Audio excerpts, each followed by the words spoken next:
Hello everyone, this is Steve with the Free Bullion Investment Guide. Today is October 6th.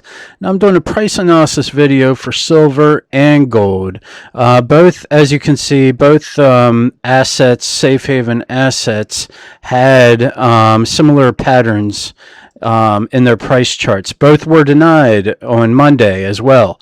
Now the reason behind the denial, behind the drop in gold and silver for that matter, over the weekend, back on the 29th, this article, well, this whole story was reported at the end of last week on the 29th and 30th that the Trump administration was going to restrict U.S. investment into China on a negotiation ploy, how it says in this headline. It's all based on this Bloomberg report. Actually, it talks about it in this video. It's all based on rumor. And so anyways, the press went with it as fact. What else is new, right? And so they went with it as fact, and it made people believe that there were going to be more reason to stay into safe havens like gold and silver, which they basically barely moved on Thursday and Friday, as we can see here in the gold price chart and in silver's price chart. They moved a little bit more drastically on Thursday and Friday of last week, but so then on Monday, when the news came out as false, as it does here, when the Trump administration pushed back and said it was a lie, that they didn't say that, that helped the price of gold and silver fall. Now, why did they fall? Because when it basically, when the Trump administration came out and said that's false, it was a positive in the market. It was a positive for the trade deal.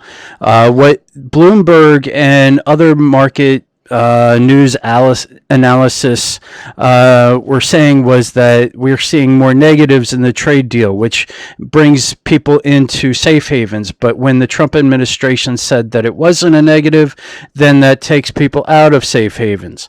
But then on Wednesday and Thursday, if any of you were paying attention to the news, we were constantly hearing the drumbeat of recession. On Wednesday, the ADP report came out. Let me show you that first here. Let me see here. The ADP report came out on Wednesday with 135,000 jobs. And the ADP report is really just a preliminary report. It's not the actual non-farm payroll report. And the previous one had showed that 157,000 jobs were created. So that continued the media's mantra that we're headed into a recession, which, quite honestly, some other bad things did come out in news. Not news, but as far as economic indicators, like the ISM report, manufacturing report, came out lower than expected. And let me see here. Construction spending also came out lower than forecasted. So that didn't help things too much as far as on the recession, basically mantra that the media has been constantly on. So that also, in this article by MarketWatch, where they said gold prices end up back above 1,500 after the U.S. private sector employment data. It states it all right here in the title and in this first paragraph, where it says gold prices settled back above 1,500. That's what they're talking about right here with the move up on. Well, that's silver, but still on gold, where it moved back above 1,500. 1,480 was there on Wednesday. On Thursday, we moved back above 1,500, and so on. And, well, actually, excuse me, that was Tuesday, Wednesday, Thursday, Friday. So I had my days mixed up here. This was Tuesday's move. Then Wednesday, it shot up higher on the ADP report. And then Thursday and Friday, it basically moved sideways. So that gives you a little bit of review on the price of silver and gold. The reason why I'm not doing these analysis separate is because I'd sound like a broken record over and over again, and there's really no change in the patterns. Gold has a new falling wedge, which is a positive. It is expected to break to the upside. And silver has a new falling wedge, which, just like I just said, it's a positive. It's expected to break to the upside.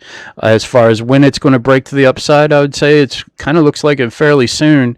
But the only problem with that narrative is we have the Fed minutes coming out next week. And let me see here.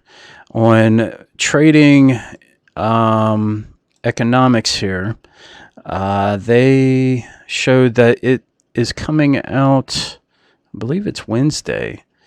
Let me see here. Yeah, it's Wednesday, the October 9th, that the Fed minutes are going to come out. Now, this will show you what they were discussing as far as between the Fed managers, and give the market an idea of whether or not they're going to lower rates again in October, basically the middle of this month. I'd be surprised if they do. I really don't think that the Fed is going to lower rates this soon after they did it in September. I think they'll wait at least until November before they did it again, especially after we had a good non-farm payroll report come out. I mean, it wasn't great, but it did drop the percentage of unemployment down to 3.5%, which has basically squelched all the media's mantra of recession. Now they're getting back on to, I mean, most of last week it was recession, impeachment. Now it's mostly just impeachment. So anyways, for my outlook for gold and silver, I am showing positive patterns here. These are positive patterns, but I'm expecting a hawkish stance by the Fed. So if the Fed says, or even sounds like they're not going to raise rates again anytime soon, then the market's going to see that as a bad thing for silver and gold, and it will drop lower. However, if they do come out very dovish and make it sound like they're going to lower rates at the next meeting, then that will be a positive for gold and silver, and we'll see it rise. So we'll really have to pay attention to what the Fed says on Wednesday, and then take it from there, really. So that's it for this week. I thank you for your time. Take care, and God bless.